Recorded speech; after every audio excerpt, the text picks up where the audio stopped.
Listen to the best wrestling podcast in the world. Journey into Wrestling every other Wednesday on the Journey into Comics Network. The following is a Journey into Comics. Journey into Comics. Journey into Comics. Journey into Comics. Journey into Comics. Journey into Comics Network. Production.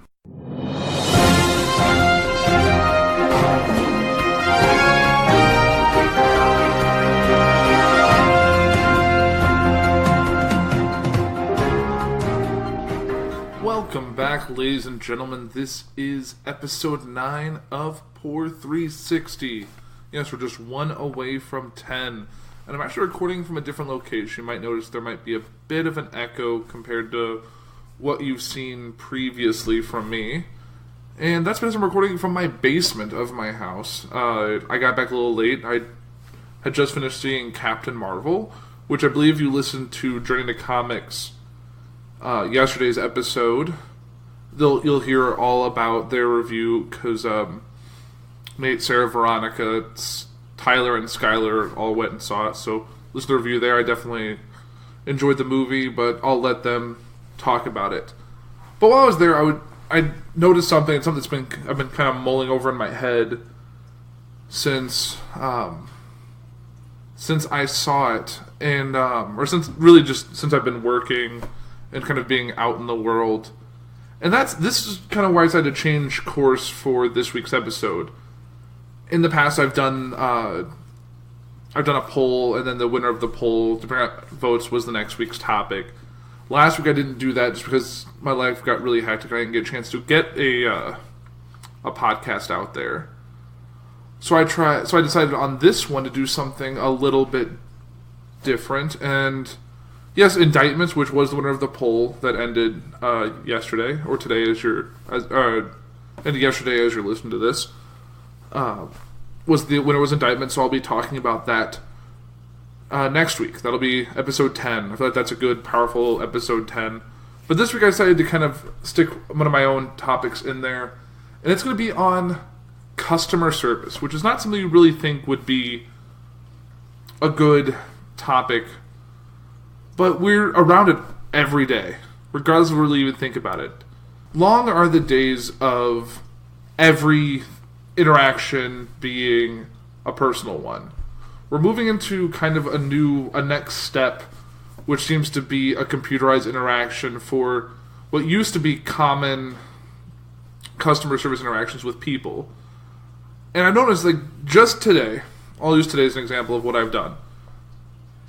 So I just got back from Captain Marvel, like I said.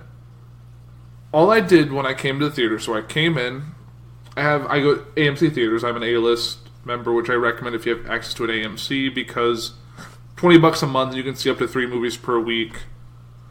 The same movie 3 times, all 3 in one day if you really plan it right, but definitely recommend that. But getting back to what I said, so get to the movie theater. I purchased my ticket online, so I didn't have to purchase a ticket. So I had the ticket on my phone, so I don't have to go up to even get it printed. So I go up, they scan my phone, I show them my ID because I'm an A-list person. I go to up the escalator because it's at a mall, so main level is like the box office, and there's my furnace, as you can hear because I'm in the basement. So you have the box office, and then you go upstairs. This is where the theaters, the screens are, the concession, the bar, all of that. Because it's AMC, there's a bar. Good to have a drink, but super expensive. You thought the popcorn was pricey until you had a $9 beer. So, how it used to be when I was a kid growing up, went to a Carasodas theater, and then it became an AMC many years later. But that used to be, you'd go in, be person at the box office, you bought your ticket, gave them your cash, you walked around, went to the concession stand, told them what you wanted, and they would give you your popcorn. They'd pour half of it in, butter it, pour the other half on it in, butter it again, and then you had to really buttery popcorn. Great for me. And then they would fill up your drink at the machine and then hand it to you. That's all kind of gone away. Now, when you go up to a movie theater, you go up to the screen, get up there, go in line for your concession stand, and they give you now empty cup, butterless popcorn in whatever candy, other concessions you might want. And then you go over to a self-serve butter station. You butter the top layer of your popcorn, so by the time you get Halfway through it, you're now butterless, which probably is healthier, but if you like buttery popcorn, you end up having just regular popcorn by the end of it. And then you go to I have a lot of these I've seen now, and it's one of those touchscreen Coke machines. You go in there, you pull your eyes, then you touch the screen with what drink you want. You can get the regular, you can get like one with like cherry, orange, vanilla, all those fun flavors you can get added to it. I can get like lime Mr. Pibb because it's a Coke machine, and why would you want that? It's just like you see the ad for the orange vanilla Coke, which just sounds disgusting. I'm not a vanilla cola person, just not my thing. It's if I'm gonna have something sweet like that, I'd rather have a root beer. But detracting. So you fill your machine, and then that's your interaction. Then you go take your seat, and really you can even get away from doing that. With the AMC, you have an option to order your concessions online and have it delivered to your seat. So the only interaction you have for the movie theater is you go in, scan your ticket, go sit down in the theater, and then 5 minutes before the movie starts, someone will come by, hand you a drink and your popcorn, and you're good to go. You don't have to really interact or talk to anyone. You can even just nod as they hand you your stuff and then be on your way. And I think that's kind of something that's sad. Like, we're exposed to so many customer service. So, like I said, I was going to go through my day. I don't want to get ahead of myself. So, before that, I was at a department store. It was a Menards. And that one, at least Menards is kind of a bad example because there is no self-service at Menards. At Home Depot and at least Home Depot there is. At Lowe's, there's not a self-checkout if I remember right. I've been to 3 different department stores this weekend because I'm currently in the middle of remodeling my laundry room, and we got the tile in, the trim in, painted, got a new utility sink or a muck sink in there, and then the new washer and dryer are getting delivered on Friday, so that's exciting. But I've been at a lot of hardware and home improvement stores this weekend. So went there. So as a bad example, you go in, you look for what you want, get your stuff, and kind of get out there. And you do have an option to, even at home improvement stores, to order online and pick up at the store. Like, you can do it at pet stores, you can do it there. I ordered stuff on Chewy recently, ordered some bedding for my bird, because Liz and I have a bird now, and yeah, you can order, reduce whatever you want and have it delivered to your door. It's the Amazon effect. Amazon is ruining these like big box store chains, so we're really not having access to personal interactions anymore. You can get groceries delivered through your through like your local like grocer. Like Jewel will deliver food to you.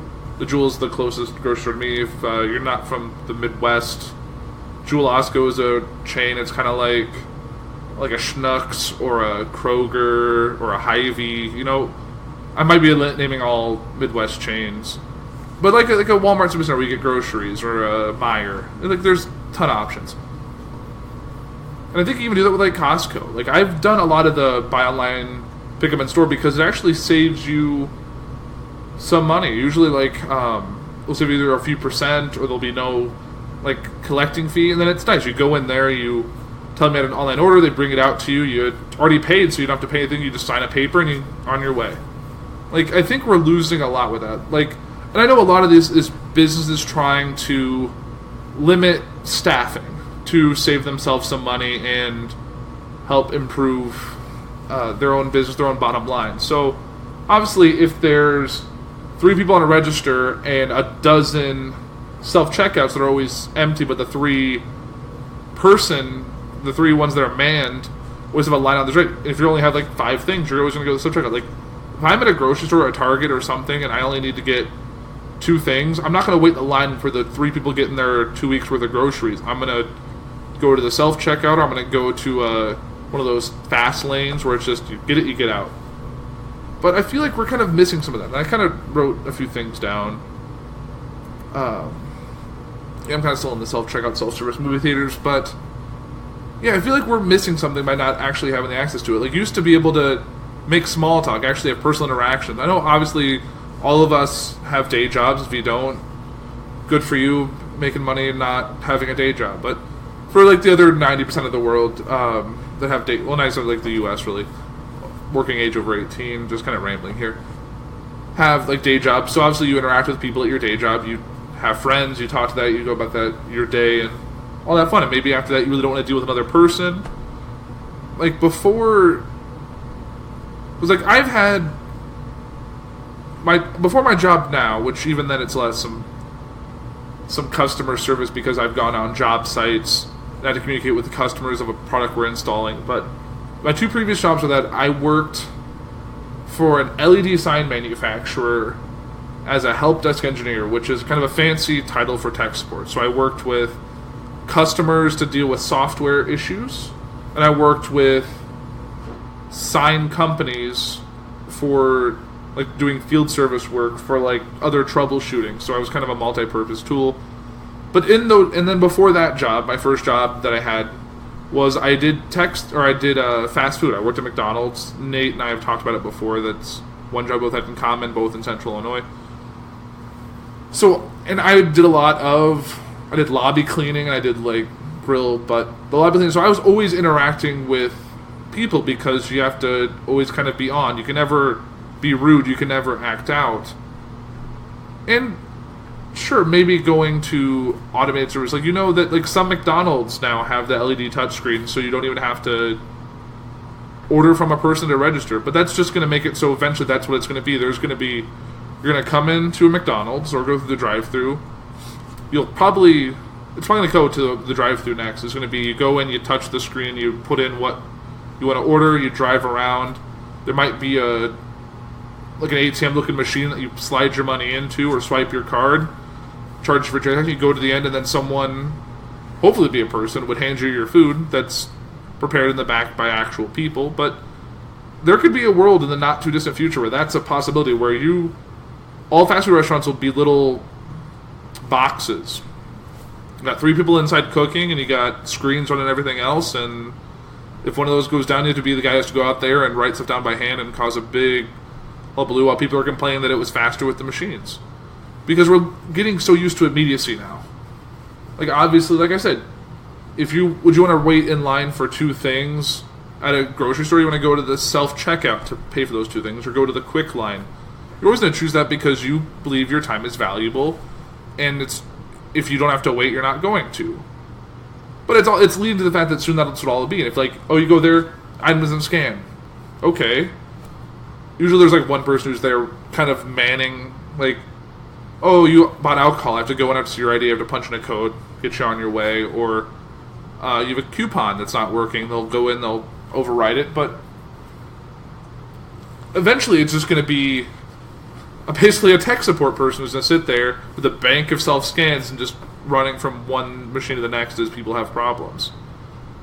And I've always liked self-checkouts, I've used it, but those people complain like people make memes about I'll still waiting for my W-2 from Walmart for all the checkouts I've done this past year, or others like that. I'm kind of having trouble thinking of a couple other examples, but it's true. We've kind of trained ourselves into eliminating other positions without even meaning to. Like, it seems so appealing to do it this way. Like, oh, I don't have to go. Like, I'm not going to go wait in a line for 20 minutes just to have an interaction with another person. I'm just going to go here, scan myself, get out. And then eventually, the people that you actually look for a doctor, like, there was, before I moved to my house and I was in an apartment, there was a jewel I always went to, and basically every time I'd get there, it'd be the same guy who was working. We had a rapport. Like, we didn't know each other, but we knew enough to be, like, more friendly than you are with a typical person. So enough that you can make more than small talk. Like it's probably typical passerby talk, but it's you know each other. It's not weird. It's not purely professional. It's like, oh, hey, how's this? That, or they'll make comments about what you're picking up, or like I've had people, like, I've picked up like random things, and they'll be like, I want to see how you're putting all this together. I'm like, well, these are all not going in the same recipe. I don't think peanut butter pasta, AAA batteries, and a can of Monster are really going to make a delicious treat. And Nate, don't get any ideas as you're listening to this. I don't want you to make a recipe with Monster, peanut butter, and pasta. Maybe with chicken. Maybe if you, like, sauteed it with the Monster. Don't get any ideas, Nate, if you're listening to this. No. And speaking of that, I'm going to take a drink break, and as Nate would say, this is Curtis. Shout out to Puhr 360, which I started listening to right now. Water. The drink of champions. H2O. Yeah, it's a little late. I'm a little tired. It's also, this is the first episode post the time change, so couldn't fall asleep much last night, and then getting up this morning was like trying to wake the Crypt Keeper. But so I'm managing through, but it's getting late, and I definitely want to get out your episode. So we've talked about fast food and how that's all automated, to how we even treat the people when we actually have to deal with a person.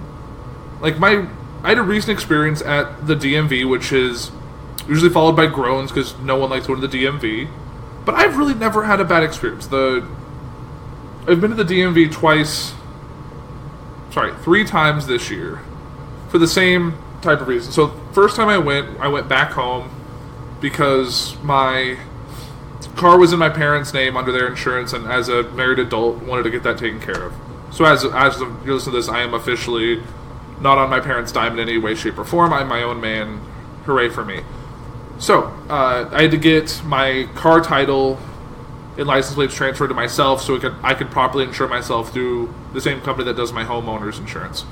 Very adult topic. So, I had my title, I had my ID, which wasn't up to date because I had moved in the past year and my ID wasn't expired yet, and I know if I change on the Social Security website, or the Secretary of State Office website, I don't have to update it right away.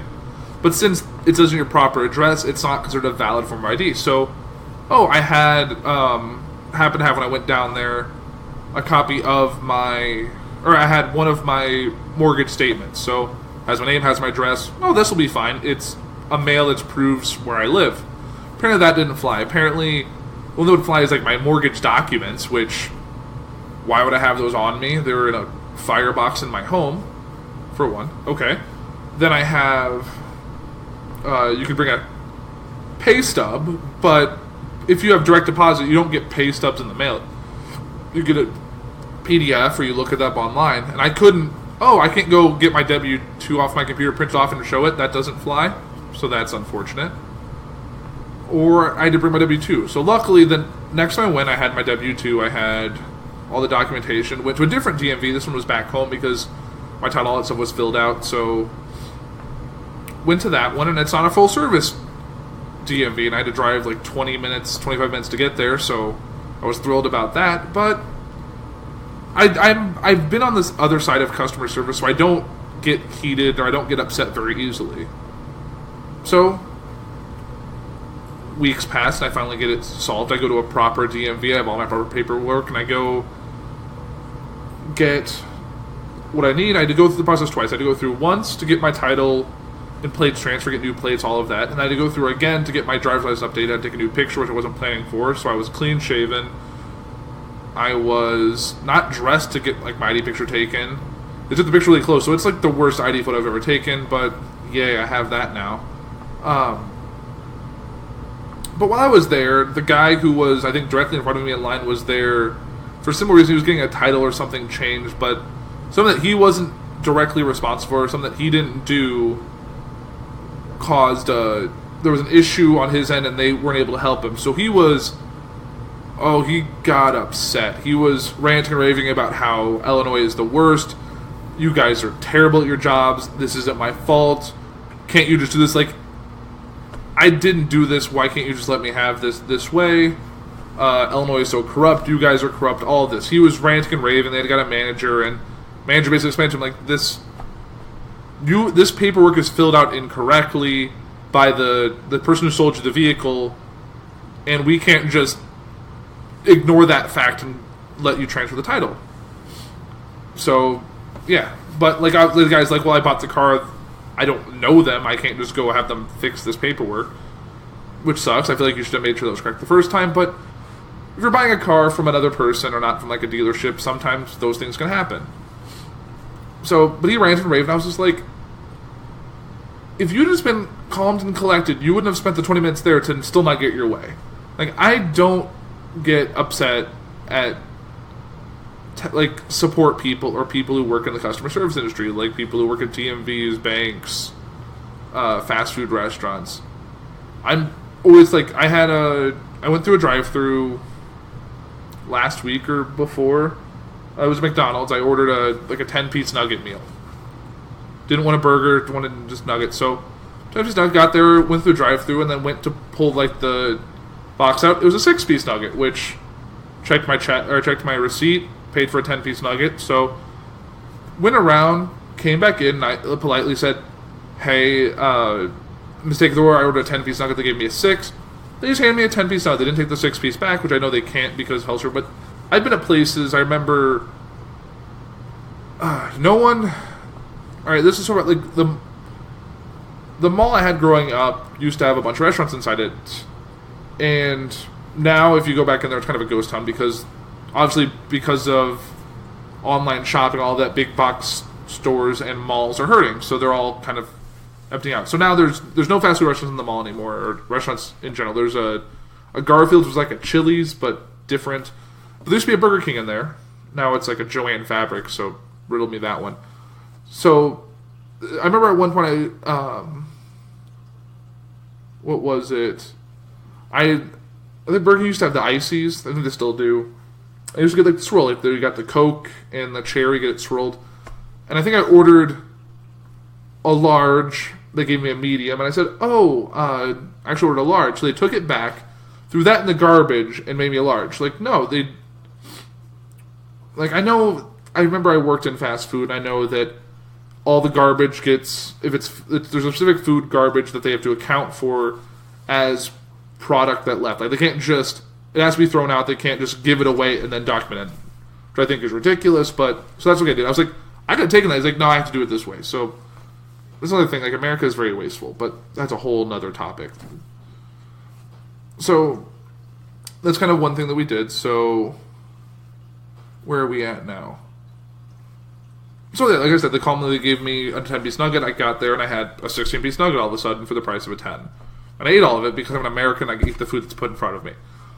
Okay, so that's another recent incident, but I've had to also deal with a problem with my dishwasher.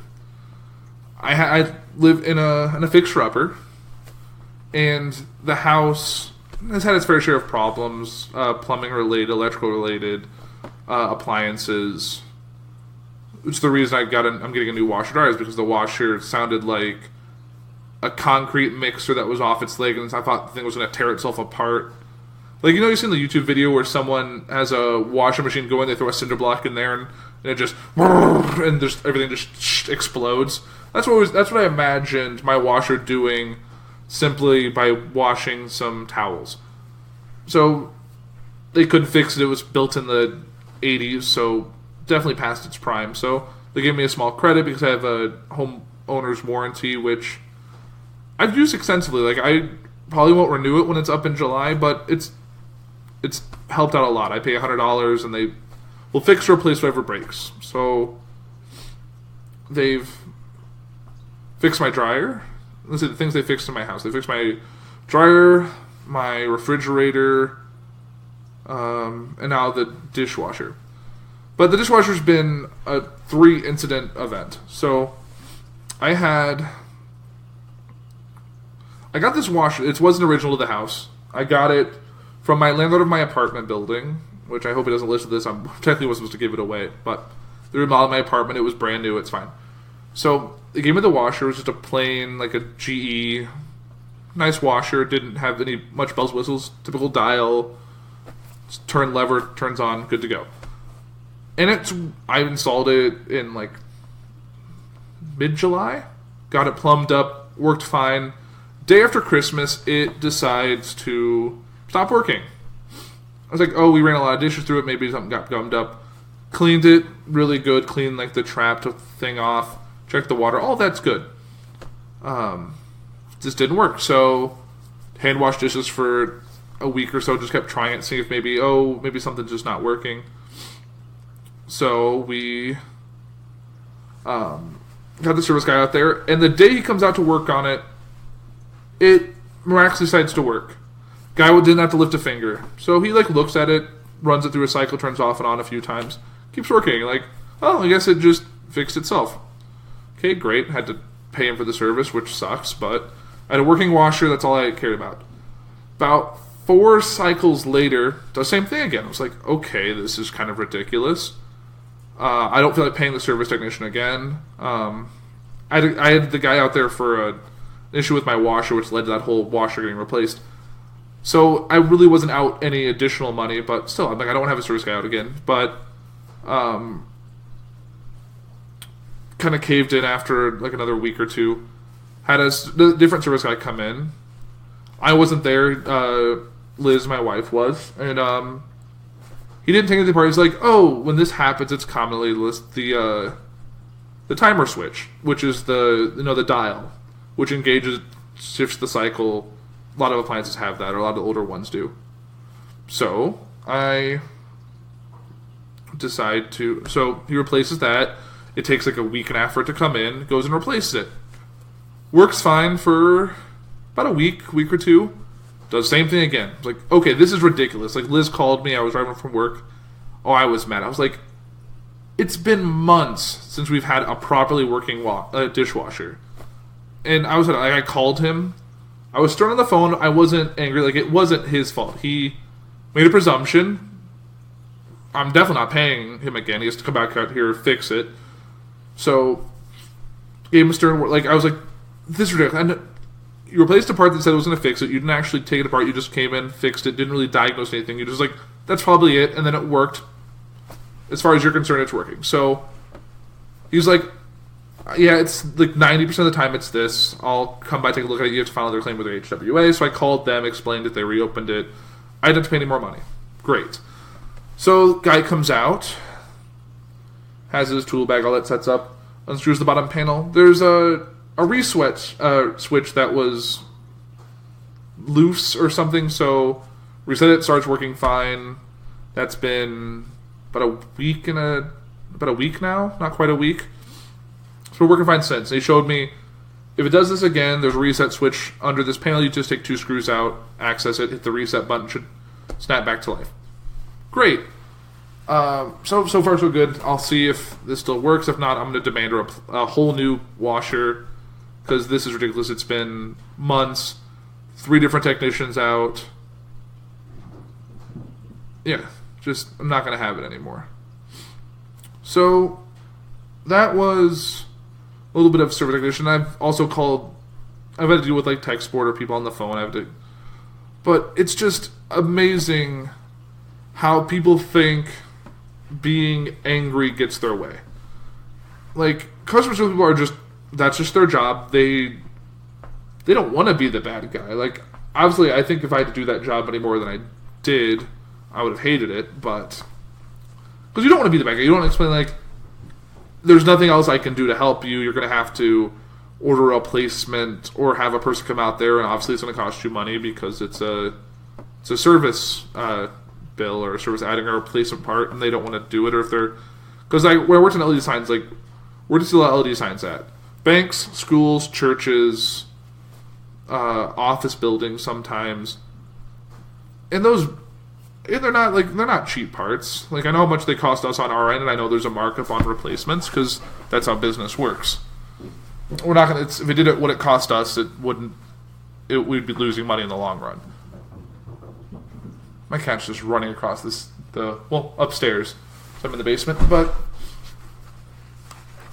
yeah. So that cat distracts me now. So basically, this is kind of like you have to. Sorry, it's getting really late. I'm kind of losing focus here.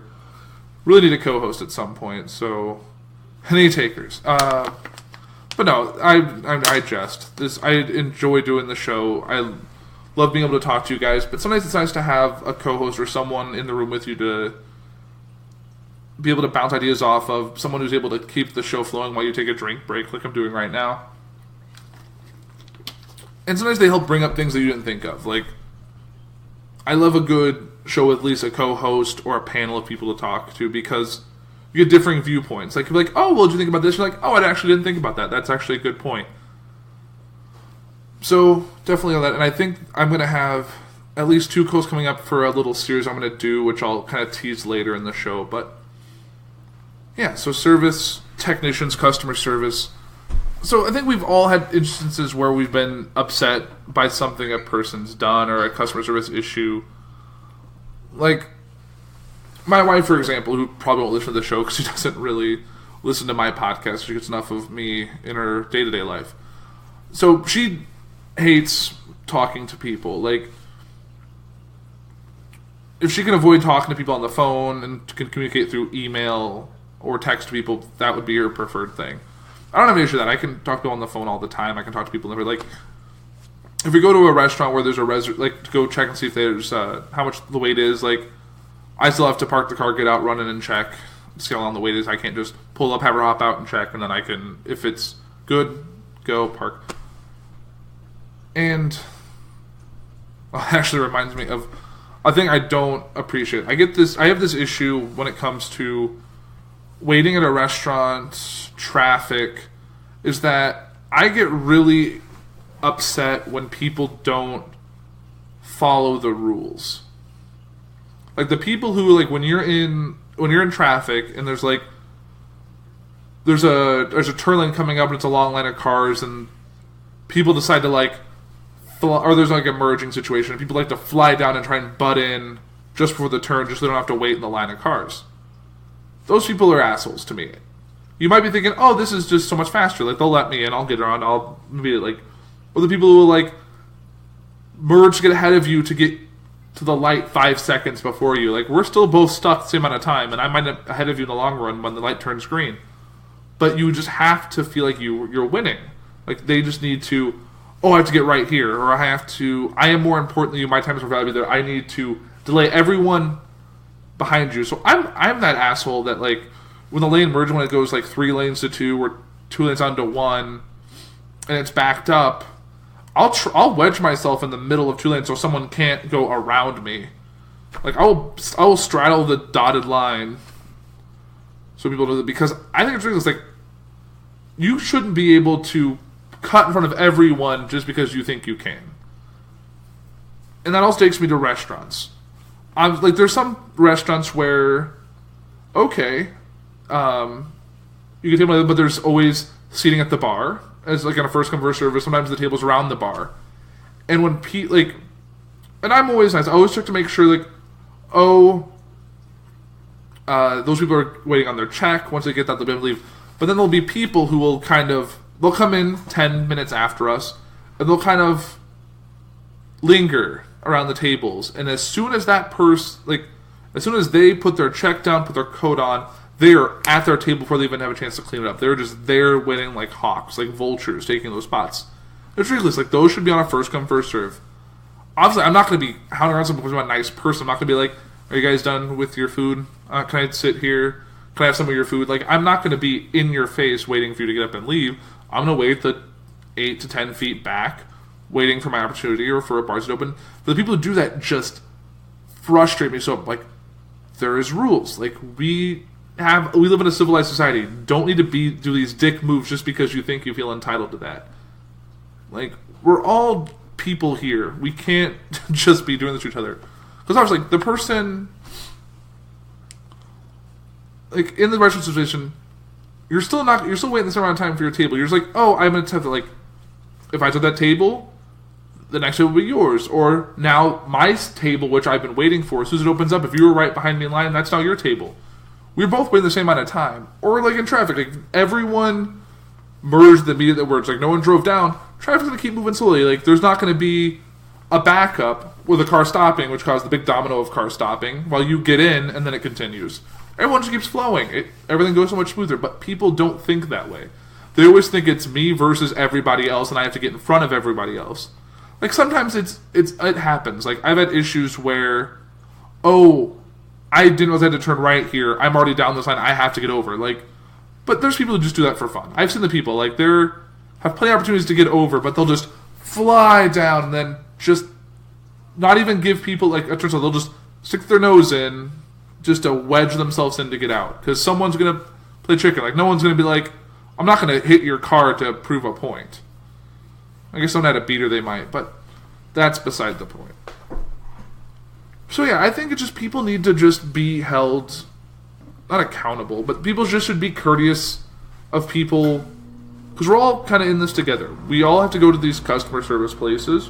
We all have to coordinate with people, and if you're just a nice person, everyone's happy. Like, when I worked in Like, I still remember, it's probably been over 10 years now, when I got yelled at by a patron at McDonald's because the garbage I was taking out leaked a little bit of liquid on the floor. Told me to clean that up. Like, I'm not going to forget that it's there. I'm just not going to set a bag down that is leaking to make a bigger puddle. I'm going to get that as soon as I can out the door and then come back and clean it up. I'm sorry if you think you're going to slip on this little bit of liquid. Sure, it's gross, it's garbage. Yeah, I get that. But it's just a little bit of liquid. I'm going to clean it up with a mop in a minute. You wouldn't even notice it if you weren't watching me looking for something to complain about. Like, people just want to be assholes or mean to people they see as service people because it seems like they're below them. People get kind of a king complex or a royalty complex. Like, look at the people under my employ. But all of us are under someone's employ. That's how we make a living. We work for someone who works for someone else who provides a service. Like, all of us are serving a different customer. And if we all treat each other like, what is it, like, treat everyone like you would want to be treated, then I think the world would be a happier place. But if we keep fighting it long enough, there's going to be no customer service people. It's all going to be automated. And if you ever tried to deal with an automated tech support, it's awful. Because either they can't hear you, they don't understand, they'll send you in the wrong direction to call back, or they'll hang up on you. But if you talk to an actual person, there's a heart behind that conversation. They're going to understand what you're explaining, even if they are from a different country. I know I've heard people complain about tech support, like, oh, I need to call Comcast. The Comcast service technician is in India. It's awful. Like, I work for a company that has resources in India, and they're fine. Like, they're some of the smartest people I know because they get their shit done. But people always think they're lesser because they're cheaper, which isn't necessarily the case. Like, the dollar's just stronger there, so you don't have to pay them as much. They're still making good wage for where they live. I don't know. It's just kind of my rant about customer service because I feel like everyone deserves a chance, because if we fight the customer service we do have, there won't be any customer service. It'll all be automated. It'll all be electronic. You'll never have to talk to another person again in your life, which for the introverts and the socially awkward people, maybe that's great. Maybe that's what you've been waiting for. But for me, I always like a personal connection. Like, if it's an end of a night, the register is completely open, I'm going to walk up and I'm going to make a small talk with the person checking me out. Don't care if it's a 7-year-old woman or a 17-year-old. Like, I'm going to make the same conversation just to see how their day's going. Like, I make all this small talk, like, so, beginning of your shift, end of your shift. I say that a lot with people, like, grocery stores, like, oh, it's the end of my shift. Well, or the beginning of my shift. Like, oh, good luck, hopefully get a break soon, and then, they're like, we've all been there. But I think it's just easier just to be supportive of these customer service people. We've all seen how a negative person can ruin our day. So if we just try to make sure that we're not that negative person for someone else, I think we'll all be happier. And I think that'll do it for my show for this week. We've about almost 40 minutes into the episode, so it's a good drive time length for those who want to listen in. And I didn't actually read to you guys at all. Like, I looked up once, and I know sometimes it can get boring and I'm just reading a Wikipedia article or I'm reading resource information about a topic. So I kind of wanted to go off the cup and be a little storytelling and kind of give you some more insight about the customer service world, because we all have an opportunity. We all, on a day-to-day basis, sometimes multiple times a day, work with these people or have to see these people, and like they're all just people that work with it. If we want to keep it that way, we need to use them.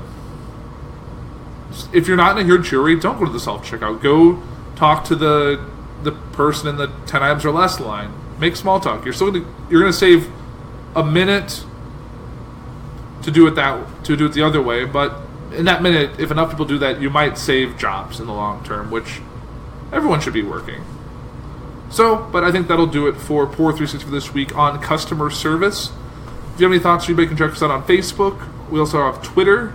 We also have Instagram, but the Instagram is very outdated because I haven't updated it in like 2 shows. So, yeah, but I'm going to have some guests. Like I said, I'm recording from my basement. I originally intended to talk about it a little bit, but my basement's kind of become my pseudo-facto fish room.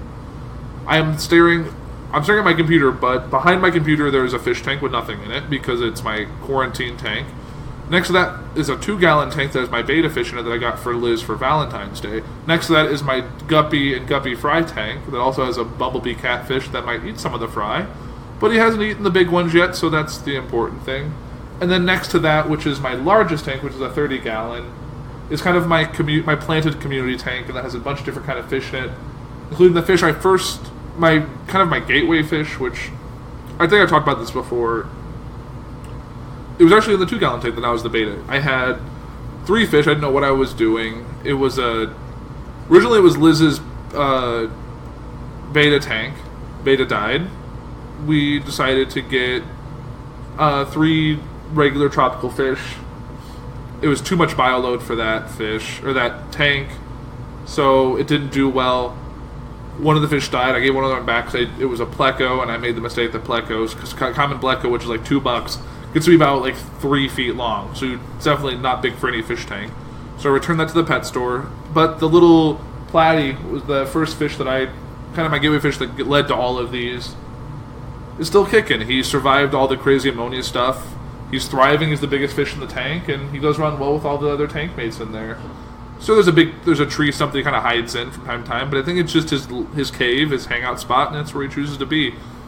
And the tank's growing like it. It's my 30-gallon. I had a 10-gallon. That was the step up. I went from the 2-gallon to the 10-gallon, and then the 10-gallon got a leak in it. It flooded my upstairs. I talked about that in my bonus episode, I think on episode 1 of Puhr 360, the Puhr Improvement mini episode, which definitely go back to Puhr Improvement. It's a lot of fun to talk about, and I've learned so much since I've purchased this house.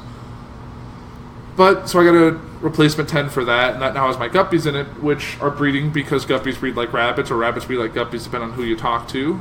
And that kind of leads me to what I'm going to have is that I think you're going to have a guest, and we're going to talk about some fish stuff. So I think we're going to do a Puhr pet series on Puhr 360 for maybe a couple episodes. I might have Liz on if I can convince her to, once things calm down, that to do one. So maybe after 10 we'll do maybe a Puhr pet series with Tyler and myself for the fish one, and then maybe on the rest of the pets that Liz and I have we'll talk about on an episode. But it'll be fun. It'll be a little I've had Tyler back since episode 50 of Puhr Rapport, which it's been about 6 months, I think, was when that finale was. So it's been a while since I've had Tyler on. And then Liz and I did Foodies a couple weeks back, and Adulting Easy is not going to come back for a couple more months, or at least 2. So it might just have to get a little fun in there. But yeah. So yeah, that'll do it for Puhr 360 for this week. I'm Andrew Puhr. You have a great week. You've been listening to Puhr 360. You can find us on the socials at Puhr 360 on Facebook, Twitter, and Instagram. You can find us and all the other podcasts on our network at JourneyIntoComics.com or early access at Patreon.com/JourneyIntoComics. You can find us on all podcasting platforms like CastBox, Podbean, Stitcher Radio, Spotify, and many others. Hey guys, Deadpool here. Just wanted to tell you about a little event that's happening on March 23rd. Fun for Funds. It's a Journey into Comics Network event featuring live podcasts from Brews with Dudes, Podcastrophe, Dungeons with Dudes, and Journey into Comics, as well as performances by Band Number 1, Boner Jovi. Ooh, that sounds fun. Walk Among Us, Yesterday's Chips. Also featuring live stand-up by comedian Patrick Murray. He's so much fun. Presented by Journey into Comics Network and the Doom Room. North End Pub, Lafayette, Indiana. Doors for 3, podcasts at 4, with bands at 7:30. $10. It's 21 and up. Don't try to sneak in, you silly kids.